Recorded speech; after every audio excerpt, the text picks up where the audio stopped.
Une femme m'a fait rire. C'était quelque chose qui m'a tellement émis de joie. L'amour n'est pas quelque chose d'une explication, mais l'amour, c'est une vie. L'amour, c'est palpe, l'amour, c'est vie. L'amour, c'est sang. Quand quelqu'un t'aime, tu n'as pas besoin de lui poser la question pour savoir s'il t'aime. Mais quand on t'aime, tu sentiras cela par les gestes et par les actes. L'amour. Une jeune dame a vu ses jours être écourtés du toit familial parce qu'elle avait aimé un certain monsieur dont la famille n'aimait pas. Mais la fille aimait tellement ce monsieur au point où ils sont allés fonder leur famille. Arrivé à un certain moment, le monsieur tomba dans l'ivrognerie. Il est devenu un ivrogne à jamais imaginé. Mais la demoiselle ne cessait de l'aimer. Sa vie n'était devenue que des ramassages. Chaque soir, elle devrait se rendre à des bars, dans des cabarets, dans des hôtels pour aller récupérer son monsieur, qui était vraiment un ivrogne impossible. La situation devenait de plus en plus lassante et embarrassante que la femme ne devrait plus jamais supporter, mais en elle vivait l'amour encore vif, l'amour encore frais de son monsieur, du fait qu'elle pensait que sa famille l'avait rejeté à cause de ce monsieur et ses amis l'avaient ridiculisé à cause de ce monsieur. Je te dis, mon cher, ma tantine, ne néglige jamais un homme à cause de son présent. Le présent là, c'est juste un passage obligé vers quelque chose. Le présent de chaque humain, c'est un pont. Ça peut le conduire vers la réussite ou vers l'échec. Et il y a un moyen de voir si l'homme est un homme qui est voué à la réussite ou c'est un monsieur qui est voué à l'échec. Juste par son présent. Le présent de tout homme a des poteaux indicateurs de l'issue de sa vie. Mais beaucoup plus ne jugez pas la personne à cause de son présent et ne mettez pas un point à cause de son présent parce que vous savez, l'avenir c'est encore quelque chose de plus sombre. Ne juge jamais l'homme à cause de son présent parce que l'homme change, l'homme peut changer. Il peut être aujourd'hui un prostitué ou une pute jamais rencontrée dans la vie, mais après un certain temps, Dieu peut faire grâce à cette personne et elle devient la meilleure de toutes les personnes qui aient existé sur la terre. Là, il y a l'histoire qui nous parle d'une certaine dame qui était aussi prostituée, mais qui a fini par être une bonne mère au foyer. Mais la femme se sentait qu'elle n'avait plus encore d'autres thématiques que d'aimer son mari parce que c'était l'homme de sa vie. La femme a pensé, elle était tellement fatiguée au point où personne ne s'intéressait à elle, si ce n'est qu'elle s'intéressait pour se moquer d'elle. Mais un jour, la femme a compris qu'elle devrait faire quelque chose pour son mari. Elle est allée voir le mortier de la contrée. Elle lui a parlé, elle a négocié avec le mortier. Le mortier lui a proposé une somme d'argent qu'elle a payée. Et c'était quoi comme la thématique? C'est ce qui m'a fait rire. Elle a parlé au mortier qu'elle va conduire son homme jusqu'à la morgue. Et l'homme devrait passer nuit là-bas pendant son état d'ébriété.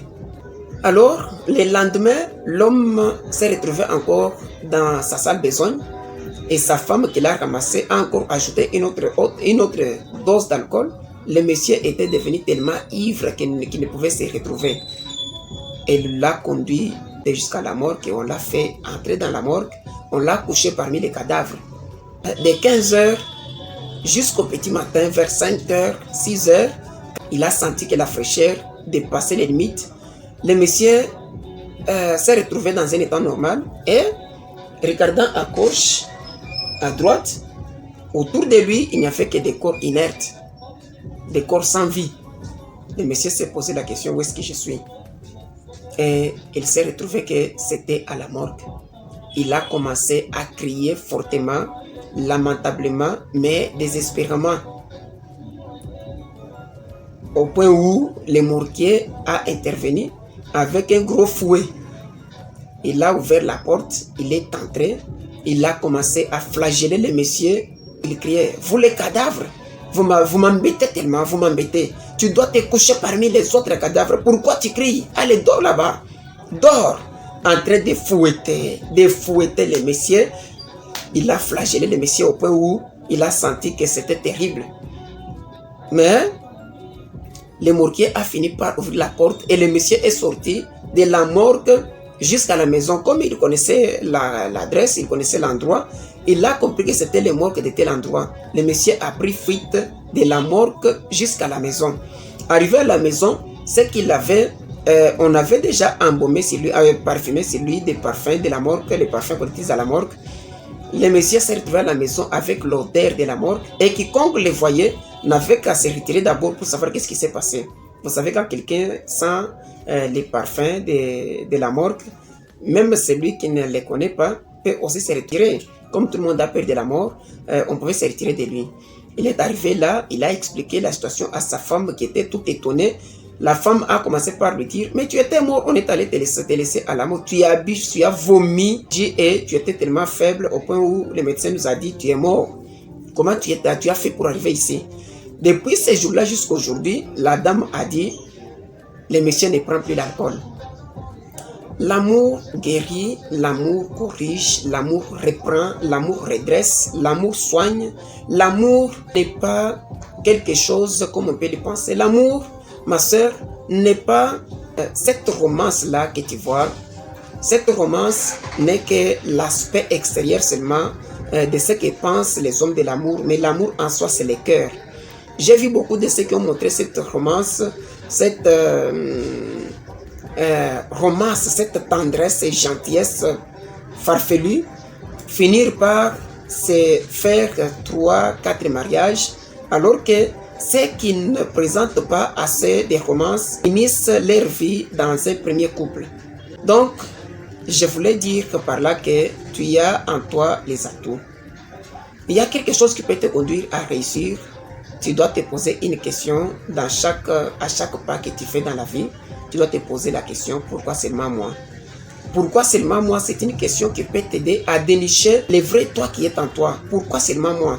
Et quand tu te poses cette question, je te dis, la réponse est simple. Elle n'est pas loin de toi. Je te dirais, c'est parce que le Créateur, le maître des temps et des circonstances, a déjà placé en toi les atouts nécessaires, élevés, qui peuvent t'amener à supporter et relever les défis.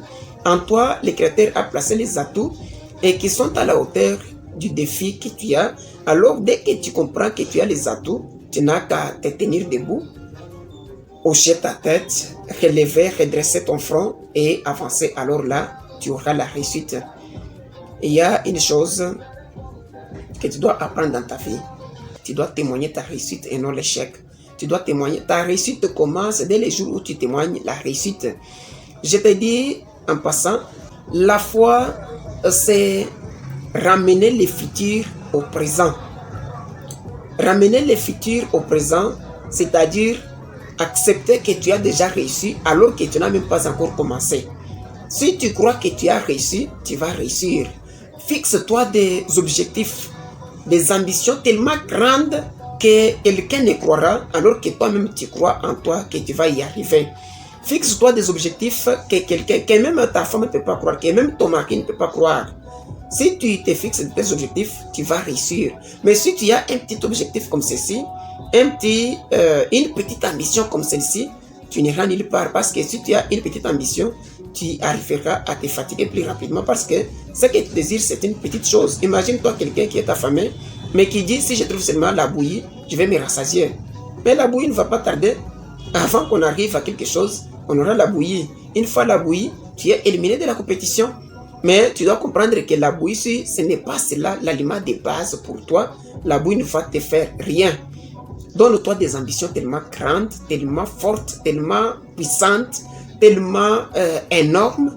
Alors, mets-toi à travailler derrière ces ambitions. Tu réussiras. Tu vas être un grand pasteur. Commence par travailler. Tu vas être un grand homme d'affaires. Commence par travailler. Je suis Martin Moukane. À la prochaine.